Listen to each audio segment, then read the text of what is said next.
It's being called a bridge between faith and technology. As artificial intelligence becomes more deeply woven into everyday life, questions are growing about ethics, truth, and human dignity. And an AI platform is offering a distinctly Catholic response. EWTN News takes a closer look at Magisterium AI, what its creators say set it apart, and why the Church believes engagement is critical. Matthew Sanders is the creator of Magisterium AI. He created the engine to align with Church teachings, a first of its kind that we are testing out. I can assure you that the primary objective function of the secular models is not fidelity to the magisterium. And that's precisely what the objective function of Magisterium AI is.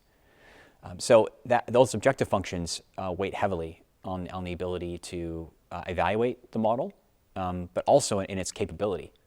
And so this is why when you're choosing a model for things like faith and morals, you have to be very cognizant. EWTN News was able to enter inside of the Pontifical Oriental Institute and the Alexandria Digitization Hub, where the work of digitizing the patrimony of the Church takes place. It is a meticulous process. We watched as Catholic teachings were scanned in order to give Magisterium AI information on Church doctrine, furthering its knowledge set.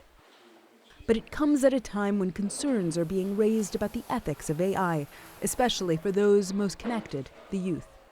Governments and international organizations have a responsibility to design and implement policies that protect the dignity of minors in this era of AI. Yet, safeguarding the dignity of minors cannot be reduced to policies alone.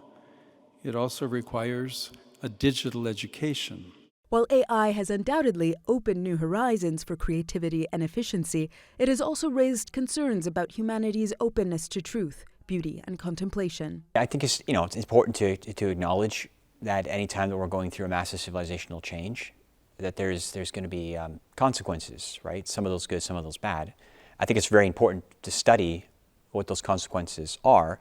And in large part, that means that we have to have an active dialogue with the people who are building and basically ushering the technology into the age, which is why I'm so encouraged that the Pope has an active dialogue with a lot of leaders in the industry. Looking ahead, Sanders believes the next few years will be decisive. What do you see 20 years from now? How will it be? How will it change our life in your vision? If we as Catholics choose not to engage, if we allow the technocratic elite to determine how the technology is used, if we allow the transhumanist vision to take hold, it could unravel civilization.